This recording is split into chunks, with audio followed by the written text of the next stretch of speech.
आज अमेरिकी सेना शाम 7:30 बजे बाद पूरी तरह स्ट्रेट ऑफ हॉर्मुज को बंद करके बैठ जाएगी। मतलब समझिए कि अब पूरी दुनिया की अर्थव्यवस्था अमेरिका और ईरान के कब्जे में चली गई। दुनिया की 20% ऑयल सप्लाई को करने वाला स्ट्रेट ऑफ हॉर्मुज पहले ईरान के हाथ में था, अब अमेरिका के हाथ में हो गया और दुनिया के व्यापार पर कंट्रोल स्थापित अमेरिका ने पूरी तरह कर लिया है, क्योंकि ईरान ने इसे अपनी एज ए सेफ्टी यूज किया कि हम पर हमले नहीं होंगे अगर हमने स्ट्रेट ऑफ हॉर्मुज का पॉइंट मानकर चला। लेकिन अमेरिका ने इसे एक अपॉर्चुनिटी मान लिया है और अमेरिका ने इसे ब्लॉक करके अपने यहां की तेल कंपनियों को कहा है कि वो ज्यादा से ज्यादा तेल बाहर निकालें और ज्यादा से ज्यादा दुनिया को तेल बेचें। विश्व में अगर स्ट्रेट ऑफ हॉर्मुज से 30% तक दुनिया की आवश्यकता का तेल नहीं आ रहा है तो इससे समझना बहुत आसान है कि निश्चित ही तेल की कीमतें अब आसमान चढ़ेंगी। अमेरिका अपने युद्ध के सभी खर्चों को अपनी तेल कंपनियों का तेल बेचकर निश्चित ही भुगतान उसका सुनिश्चित कर लेगा। कुल मिलाकर आज दुनिया में जिस प्रकार के हालात हैं वो हालात सी ट्रेड पर वापस वैसे ही आ गए जैसे कभी आपने अगर सुना हो तो जब हम चर्चा करते थे कि भारत गुलाम कैसे बना, ब्रिटिश उपनिवेश हम तक कैसे आए, तो हम कहते थे कि जिसके पास समुद्री ताकत बहुत ज्यादा थी वो हमारे यहाँ पर के कंट्रोल कर गया था। आज अमेरिका अपने सारे जंगी जहाजों को लेकर यहां पर कंट्रोल करने के लिए पहुंच रहा है। वैश्विक बाजार को बंधक बनाने की तैयारी अमेरिका कर रहा है। लेकिन हां, एक बात यहां पर निश्चित ही डिस्कशन की है और वो ये कि अमेरिका इस पूरी कहानी में एक एज ले गया है, एक बढ़त बना गया है। बढ़त क्या कि इस्लामाबाद टॉक करके अमेरिका ने दुनिया को यह दिखा दिया कि देखो मैं युद्ध शांति का प्रयास कर रहा था, मैंने अपना उपराष्ट्रपति भेजा भी था, मैंने खुलवाने की राह में उनसे यही कहा कि आप न्यूक्लियर बॉम्ब बनाने की जिद छोड़ दो, मैं आपके लिए बाकी काम कर दूंगा। ईरान ने न्यूक्लियर बॉम्ब बनाने की जिद में स्ट्रेट ऑफ हॉर्मुज को बंद रखने का निर्णय लिया।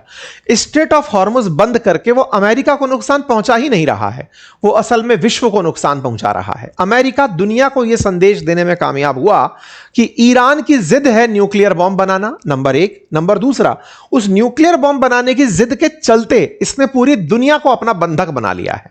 अमेरिका ने बंधक नहीं बनाया, बोले ईरान ने बंधक बनाया है। उसने खाड़ी देशों से आते हुए तेल को रोका है, तो ईरान ने रोका है, इसलिए गुनहगार मैं नहीं हूं। ईरान कहता है कि साहब आपने हमारे यहां पर सिविलाइजेशन मिटाने की धमकी दे डाली, आपने हमारे यहां इतने गोले बरसा दिए, अब हम अगर अपनी रक्षा में यह भी नहीं करें तो क्या करें। साथियों, यह बड़ा बहस का बिंदु है कि आफ्टर ऑल सही कौन, क्योंकि सोशल मीडिया पर सेंटीमेंट तुरंत बदलते हैं। लगातार अमेरिका जब ईरान पर हमले कर रहा था तो सेंटीमेंट ईरान के साथ जुड़ गया था, लेकिन अमेरिका चुप होकर के ईरान को स्ट्रेट ऑफ हॉर्मुज दे करके दुनिया में ईरान के खिलाफ सेंटीमेंट बनाने में अब कामयाब हो रहा है। लोग चर्चा कर रहे हैं कि अमेरिका को तो कोई लालच ही नहीं है। अमेरिका अगर स्ट्रेट ऑफ हॉर्मुज पर अपना ब्लॉकेट लगाकर बैठता है तो वो केवल इसलिए ताकि ईरान को यह बताया जा सके कि बेटा औरों का तेल रुकवाकर तुम अपना तेल अगर बेचने की सोचते हो यह हम नहीं होने देंगे, तो अगर बाकी देशों को नुकसान हो रहा है तो तुम्हें भी होगा। तो ऐसे में अमेरिका दुनिया के देशों के सामने फिर से बचावकर्ता के रूप में, बचावकर्मी के रूप में नजर आएगा।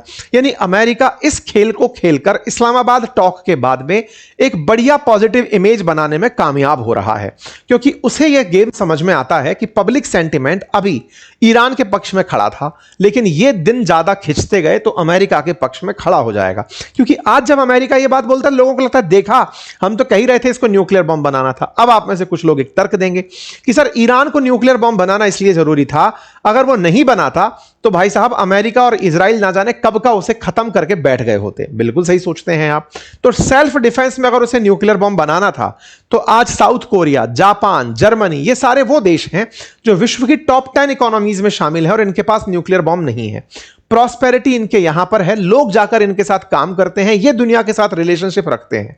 यदि आपको डंडे की चाह नहीं है तो प्रॉस्पेरिटी अगर आप चाहते तो आज ईरान भी उतना ही प्रॉस्पेरस होता जैसे सऊदी अरब है, बहरेन है, कतर है, ओमान है। इन देशों की तरह ईरान के भी अपनी प्रॉस्पेरिटी के आयाम होते और लोग वहां पर जॉब करने के लिए और वैश्विक तरीके से कंपनियां वहां पर आ रही होती। लेकिन अपनी आत्मरक्षा, अब आत्मरक्षा क्यों? क्योंकि ईरान एनी टाइम फिलिस्तीन के समर्थक के नाते अमेरिका से झगड़ता रहा। किस बात पर? कि अमेरिका मुर्दाबाद, इजराइल मुर्दाबाद की। इन्होंने फिलिस्तीन को हटा करके इजराइल बसा दिया, तो भाई मेरे बाकी और देश भी यहां पर खड़े हुए हैं, जीसीसी कंट्रीज, उन्होंने भी विरोध किया लेकिन तुम्हारी तरह आतंक नहीं फैलाया। तुमने आतंक फैलाया तो तुम्हें पनिशमेंट के रूप में अमेरिका और इजराइल मिला। अब तुमको सेल्फ डिफेंस में न्यूक्लियर बॉम्ब इसलिए चाहिए और उनका डरना भी लाजमी है कि जब तुम्हारे पास न्यूक्लियर बॉम्ब नहीं है तो तुमने 40 दिन तक हालत खराब कर दी।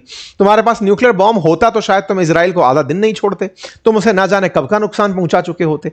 तो ये असल में कौन ज्यादा सही पर ज्यादा टिक गई है बात ला करके, गलत दोनों ही तरफ के लोग हैं। अब कौन ज्यादा सही है तो आपको डिसाइड करना है।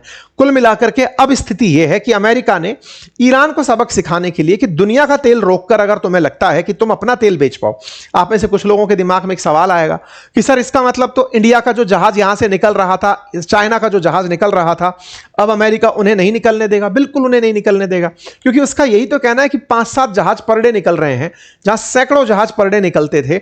उससे कौन सा दुनिया की मंदी कम हो रही है? कुछ जरूरतें पूरी हो रही हैं। जब तक इसको हम ये रियलाइज नहीं कराएंगे कि तुम्हारा तेल यहां से नहीं निकल पाएगा, तुम मार्केट को नहीं खुलने दोगे और मैं उसको खुलवाकर मानूंगा, अब चाहे तुमको मुझे भूखा मारना पड़े। तो अमेरिका ने अब वो स्ट्रेट कदम उठाते हुए इनके ऊपर ये पाबंदी डाल दी है। आज शाम 7:30 बजे से पूरी कहानी कर दी है। ट्रंप ने इस बात को पब्लिकली टीवी पर आकर के अनाउंस कर दिया कि भाई हम उन्हें ना तो न्यूक्लियर बॉम्ब रखने देंगे और ना ही स्ट्रेट ऑफ हॉर्मुज को कब्जे में रखने देंगे। अगर उन्हें लगता है कि वो ऐसा कर सकते हैं तो आओ दो हाथ कर लेते हैं। हमने अपनी सेना यहां पर तैनात कर दी है। कि जिस चैनल पर फिलहाल आप खबरें सुन रहे हैं, पढ़ रहे हैं, आपसे गुजारिश है कि इसे सब्सक्राइब करना ना भूलें, क्योंकि आप में से बहुत सारे साथियों ने इस चैनल को सब्सक्राइब नहीं किया हुआ है। आप सब्सक्राइब करते हैं तो हमारे साथ आपका जुड़ाव हमारे लिए एक ताकत के रूप में दिखाई पड़ता है।